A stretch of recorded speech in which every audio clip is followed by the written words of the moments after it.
Hi, and welcome to Module 1. In this module, we're going to consider the central concept around which this whole course is constructed, actually, the concept of gender. How is gender conceptualized? What meaning does it have to you and to others? And particularly, what meaning does it have for educators and students in educational contexts? In order to begin considering these questions, we're going to look at the idea of gender by considering 4 resources in this particular module, 2 of which are videos and the other 2 come from written texts. The first is a book by Raewyn Connell in which she talks about various aspects of what we mean by the notion of gender. Raewyn Connell is an Australian sociologist. She's an emeritus professor at the University of Sydney, and she's a very well-known scholar in the area of gender. Her book is actually a classic and well worth spending some time with. I certainly have spent time with it over the years, and I think you'll find it fascinating as well. In fact, you can access the book electronically, so you might want to return to it at some time to read more than what's assigned for this module. In the book, she looks at the ways in which gender intersects with social institutions like law, medicine, and from our perspective, particularly interesting, education. We'll be reading one part of a chapter for this module. The second resource is a video by Dr. Fiona Macaulay. Dr. Macaulay is a professor at the University of Bradford in the UK in the Department of Peace Studies and International Development. Now you might wonder what that has to do with gender, but she makes that quite clear in the video.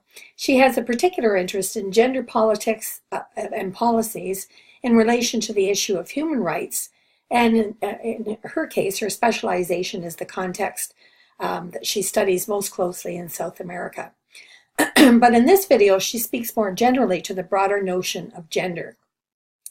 The video you will be watching is part of a series that was done at the University of Bradford by her department. Because all students going to the University of Bradford study peace studies, no matter what specialization they're in, the video series of which this is a part is meant to introduce students to gender as an element of understanding its intersection with both conflict and peaceful resolutions between social groups. Certainly something that we as educators are often concerned about, both in our classroom context, in the wider school and community context, and even in our own curriculum. And in this video, Dr. Macaulay considers the intersection of peaceful relations and gender. So it has interesting applications for our course. The next video that you're going to be watching is one that features student voices and their understandings of gender. Of course, as educators, students are at the heart of what we do each day. And these students are talking about how they understand gender and how they're coming to terms with understanding themselves as gendered beings. I think you'll find it fascinating because of the very sophisticated level with which they think about, understand, and discuss gender in the context of their own lives and in the context of their experience in schools and so on. Last, and one that I'm certainly familiar with, is the introduction to a book that I wrote, an introduction that I wrote to a book that I had the pleasure of co-editing and contributing to with Dr. Don Wallin, who is an Associate Dean at the University of Saskatchewan in the Faculty of Education, and who, like me, has been president of the Canadian Association for Studies on Women in Education. We met a few years ago now over coffee at a conference, and we're discussing all things gender, and decided that the time had come to write a book that we could draw on the experiences of various people who, some of whom were just beginning scholarship in gender, some of whom had retired, and we were afraid that we would lose their voices. So she and I, and for a while, Sharon Cook at the University of Ottawa, who unfortunately had to withdraw other than contributing a chapter because of health issues in her family, worked together and worked with authors across the country in drawing together perceptions of the effects of gender in education. Our goal in this book actually was to look at whether gender issues as mediated by feminist theories had any effect on education in Canadian schools. In the introduction, I talk, and John and I talk about how feminism that we consider to be, and this is a definition that I think covers what we try to cover in this book, is the study of inequitable access to social benefits along a continuum of gender identities and how to create more equitable access for all. So in thinking about that definition of feminism, we tried to understand how it had enhanced our understanding of gender and its effects in school, and how that understanding has been enacted in education since 1970. So it's a bit of a historical look, which begins when the Royal Commission on the Status of Women was released in Canada. I'll talk more about that later in this video, but I've chosen this text because it's up to date, for one thing, and because it brings the discussion around gender more clearly into an educational context, and specifically a Canadian educational context for those of you who are Canadian educators. But all of the resources in Module 1 provide important background for fundamental understandings that we're going to build on throughout the course. So in these readings and throughout the module, we're going to be grappling with why it's important to understand gender. Well, first of all, gender is a key dimension of our personal and professional lives. The way in which we organize the personal is affected very much by our understanding of ourselves as gendered beings. We can think of all kinds of ways in which we organize our households, for example. Certain people do certain kinds of work in educational organizations. Students are expected to act in particular ways, and so on and so forth in educational settings. And the opportunities that we gain in our professional lives are often related to issues of gender.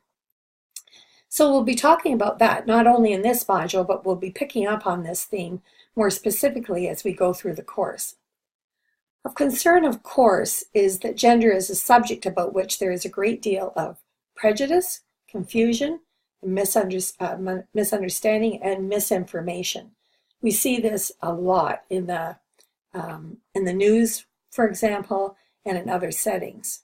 And certainly young people reflect that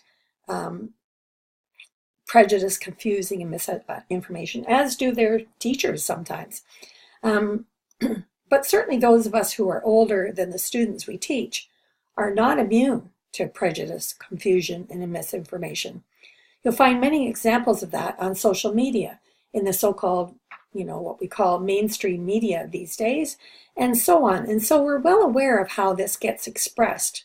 So understanding gender and how we can think through issues of gender is very important, especially for those of us who have such a significant effect on young people's lives.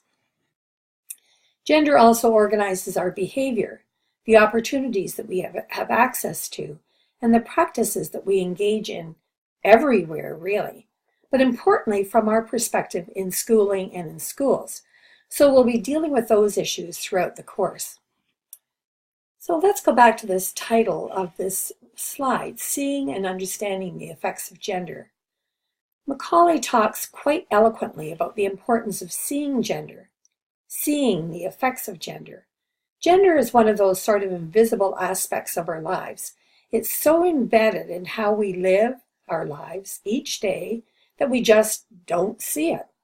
It simply is, sort of like the air we breathe. It's there and its effects are profound, but it's not something that we consciously pay attention to or even notice until it's gone, of course.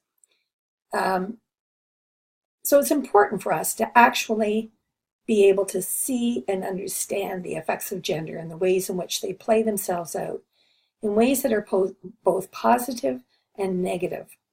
Part of that comes from coming to terms with what we know about gender. So Connell talks about gender as something that is a social construction.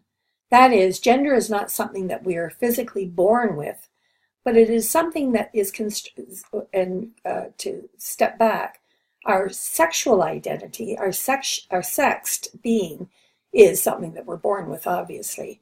But the ways in which we express that sex being, or a sex being that is not congruent with our actual physical being, that's something that is constructed through layers of social interactions within the social and cultural context in which we find ourselves, and the various aspects of that social context as well. For example, our country of origin, the religion that we practice, and so on, and what's considered normative in terms of how gender is expressed in those various contexts. Who does what work? What is that work worth? And so on are all affected by gender. Gender is monitored by ourselves and those around us. A few years ago, a kindergarten teacher in London, Ontario, wrote a book. She was actually a student at the University of Western Ontario, which is now called Western. She was one of our master's students, actually. And she wrote a book based on her master's thesis called "The Girls Are the Ones with the Pointy Nails." She's a kindergarten teacher, and in it she explores how kindergarten and pre-kindergarten students monitor one another at the borders of what we would call normative gendered behavior, or the behavior we expect of someone who we conceive to be a man, or we conceive to be a woman, or a boy or a girl. And so, for example, if a boy wanted to play in the house center in her class, the other boys, and sometimes the girls, would discipline their behavior because one of their classmates wanted to step outside the boundaries of legitimate gendered expression, as the other students understood it. And the title, "The Girls Are the Ones with the Pointy Nails," comes from a conversation between two of the students in their class. And she must have said something about boys and girls and what boys and girls can do or whatever. And one of the boys, being kind of confused, turned to one of the other boys and he said, "Well, what is a girl then?" And the other boy turned to him and said, "Well, girls are the ones with the pointy nails." So we see prejudice, we see constructions of gender right there that may or may not be correct. So So these gender norms are reinforced through social norms that begin at birth, in fact, even before birth. If you've read my 10 things about me, you'll know that I'm earlier in the course, at the top actually, of E-Class, you'll know that I'm a knitter. It's a hobby that I picked up since retiring, and I thoroughly enjoy it. But what I found fascinating is that on the various blogs and vlogs that I read or watch about knitting, something that comes up often actually is the concern people express, and it's really often quite deep concern about what color should they knit baby clothes for somebody that's going to be having a baby soon, when they don't know the sex of the sex of the baby that's being born. So should they knit pink, or should they knit blue, or should they knit kind of a neutral color like green or yellow? And maybe yellow's a little too close to pink. And this consternation about a color that is totally unrelated to our gendered beings, or our sexed beings certainly, is a really fascinating phenomenon to watch. This kind of reinforcement of gendered social norms right from the time a baby is born, being dressed in pink or blue, boys having, dinosaurs on their little shirts and girls having pink flowers on their little shirts and so on, have nothing to do with caring for the baby or supporting the baby's growth, but have everything to do with gender as a social construction that is monitored and gets reinforced from a very early age. We see this at gender reveal parties, for example, in the kinds of toys that are chosen for children, the way the baby is handled, and handled by men and handled by women. And all of this sets the stage for not only gender norms, but the expectations and opportunities attached to those norms as the child matures. Research suggests, in fact, that by the age of 3, gender norms are already well entrenched. And if you don't believe me, talk to a 3-year-old and you'll find that out very quickly, particularly if they've been to a nursery school or, regularly get together with other groups of children, because gender norms that they may not have been taught, they're quickly taught by other children who have been taught these gender norms. We also know that there's gender diversity, and that most conform to gender norms expected of their sex, even if they don't feel comfortable doing so. Those who are comfortable with societal expectations seen as appropriate to their sex being, that is, those who are what we call cisgendered, may not even notice the power of those gender norms because they just conform within a comfortable range of behavior that is comfortable to them. And they don't experience resistance to how they express themselves as a gendered being. However, those who are uncomfortable with the gender norms as they relate to their sex bodies, that is, those who are gay, lesbian, transgendered, bisexual, two-spirited, and so on, are often excruciatingly conscious of those gender norms, depending on how close or how far away they feel most themselves in terms of those gender norms. Many of those people, in fact, face significant danger because their gendered identity doesn't match normative expression of gendered norms. It's important to remember that those who have lived outside gender norms have existed historically and exist in all cultures, that they have contributed a great deal to society, and have at times in history been accepted and have also been persecuted depending on the law and the social norms. So their contribution to society is often opened up or limited by legal restrictions and social norms that restrict their behavior or their need to closet themselves and so on. Connell argues that because gender norms change over time, and because they are malleable, that is, they can be shifted and changed, and certainly we have seen that, most of us, through our generation at least, there's no fear that they're going to, unlike gender norms that change over time and for which laws change quite dynamically, there is no need to pass laws against the law of physics because they're malleable. There's no fear that they're going to change over time. But there is fear that gender norms are going to change, and because gender is so embedded in our psyches and our sense of ourselves and how we organize ourselves socially, personally, professionally, politically, economically, and so on, the possibility of changes in gender norms generates a lot of fear and a lot of discomfort because of the perception that the social order will be changed too by that behavior or allowing that behavior. This raises fear, and the legal responses that we see it being enacted in various places at this point in history, actually, where there has been an opening up of possibilities, and now in many contexts there's a closing down again. So we've seen that, as we've seen over the past couple of years, can change rather dramatically in response to those fears. The reality, however, is that gender norms are very persistent. They do not change quickly. They are malleable, but they don't change quickly. And certainly within my lifetime, I've seen some significant changes in gender norms. But there's this way in which when someone steps outside of gendered expectations, even when that meets with approval, they're still subject to those who may discipline non-normative gendered behavior through the law or social networks.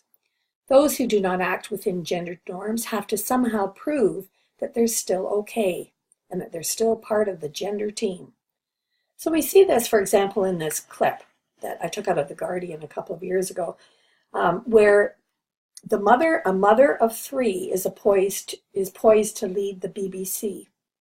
Why does her being a mother of three have anything to do with her leading the BBC? Well, this, of course, is stepping outside of gender norms. So in order to prove that she's actually still a part of the gender team, the media describes her as a mother of three. They also go on to say that all of the things that she has done and is going to do, and then also that she's a married mother of three, has been named the government's preferred candidate. So before saying that she's been a preferred candidate, again, we establish her credibility as a gendered being. And we see this often. I mean, I can't imagine a male being chosen for this position and this kind of heading being a part of the clipping. I don't think I've ever seen it. If you have, I'd love to know more about it. We see this same phenomenon, for example, for men in elementary school, where they in some ways have to establish their gendered credibility because of fears around those who don't express themselves in a normative way as in terms of their maleness. Or girls and women in sports. Again, we see kind of an over-feminized presentation off the sports field quite often to kind of prove your allegiance to the gendered norms. Of course, this isn't always the case, but often it is, more often than one would expect. And we could argue that the reason is this persistence of gender norms and fear around stepping outside of those gender norms. These examples go to the whole notion of gender expression, which is how we demonstrate or enact our gendered identity. We do so through various aspects of our external presentation. So, for example, when a woman sits down in an airplane and she's dressed in a casual, non-gender specific outfit, and she slouches into her seat and she kind of and spreads her legs and plunks her elbows down on both armrests. Many others viewing these behaviors would be at least perplexed and might even express some disgust by her non-normative behavior. But if a man does the same thing beyond annoyance, if you're the one sitting next to him, there's not the same kind of surprise or consternation. Similarly, if a man's behavior is seen as too effeminate, and he can be disciplined, often more strongly than a woman who expresses male behavior. The way we wear our hair, long, short, shaved, dreads, etc., has generated concern throughout the ages. I'm old enough to remember the Beatles' long hair and the great concern of parents, clergy, police, and so on. And of course, the way we dress is often carefully monitored, particularly in professional settings. And school uniforms, etc., even in the private sphere of our lives. How do you initially interpret the vignette pictured here? A mom walking hand in hand with her daughter? In fact, it's a dad who's going for a walk with his son down to the market square in a town in Germany. His son, according to the news article, likes dresses because he just likes to feel them better on a hot summer day. He's about 3 or 4 years old, and this is his preference. So his dad, in solidarity with his son, walked to the square with him wearing a skirt. I'm sure some eyebrows were raised. In fact, this was considered newsworthy enough to feature this simple walk to the market, something that the people in the town do every day, in the newspaper, and it was picked up internationally. This picture demonstrates how dress is a very powerful indicator of where one fits in terms of gender expression and how difficult it is to step outside of those boundaries. Voice modulation as well is another powerful expression of gender. Whether your voice is high or low, how expressive you are as you talk, and how much pitch goes up and down to express emotions. Whether you uptalk or express yourself more forcefully are all within the continuum of acceptable gendered expression. And we see very often that women uptalk, that is, they kind of go up with the lilt of the voice at the end of a sentence. Very seldom do you see that in men. Men tend to speak more loudly and more forcefully, and that's okay. But if women do that, it's often censured or viewed as unacceptable. So we see these various ways in which we express gender either within or outside of normative structures. As others read our gendered expression through these external markers, they make decisions about our acceptability based on these normative cues. Those decisions about our acceptability have significant repercussions about our acceptability to social groups, professional positions, and so on. The discomfort and lack of acceptability often comes from discomfort and fear around changing gendered norms. Yet we have no connection yet they may have no connection whatsoever to sexual orientation or gender identity. Or they may. So we need to remind young people, and particularly our staff, that gender expression may or may not equate to sexual orientation. And that homophobia, which often causes that kind of visceral reaction to those who act outside of gender norms, is never okay. Homophobia is never okay, including in response to another's gendered expression outside gender norms. Most of you will have seen some version of the genderbread person. As the author's understanding has deepened, various versions have emerged. Version 4 seen here explores various expressions of gender, and for each of the categories of expression, a continuum exists along two continuum. So along womanness and manness, femininity and masculinity. So we have gender identity, gender expression, anatomical sex, who we're sexually attracted to, and who we're romantically attracted to. They may not, in fact, be the same. While this genderbread person suggests a binary notion of gender, this teaching tool actually questions the effectiveness of a binary, because along each continuum are infinite possibilities. The possibilities are endless and may shift over time in each category. Even anatomical sex may change due to surgical intervention. This mem demonstrates that gender is a complex location full of possibilities, but the constrictive norms that limit those possibilities may lead to legal intervention and social censure. It may also lead to structures of privilege and exclusion that can cause great pain for those who do not conform to those norms. So the question for us in this module is why we should study gender. Why is gender important? Who benefits and who does not from the various ways in which gender is organized? One of the kind of funny things I came across when preparing this video was a product that has nothing to do with gender, the sprinkles we decorate cakes with, and a company has actually divided this product into boy sprinkles and girl sprinkles. So we've got sprinkles to decorate birthday cakes separated based on gender norms. Blue for boys and pink for girls, and the girls have hearts, while the boys have what looks like wild animals. But who benefits from these stereotypical notions of gender? Well, the sprinkles company does, because they get to sell twice the product in many ways. But young people do not, because they are in every way living within gender stereotypes that privilege some and limit opportunities for others. And I mean that for both boys and girls, which we'll explore more later in the course. In the last article, then, I look at how feminism is being taken up today. As the word feminism has a currency generally that is quite unlike several years ago. I mean, there was a time when, not so long ago actually, when it was unpopular, even dangerous, to identify yourself as a feminist. But everyone from prime ministers to pop stars to movie stars to our neighbors and friends is claiming they're a feminist these days. Yet many of the same issues of gender bias and discrimination remain. In 1968, as a response to a growing women's movement and a very active lobby among women educators and other activists, Lester Pearson, who was Canada's Prime Minister at the time, struck a royal commission on the status of women.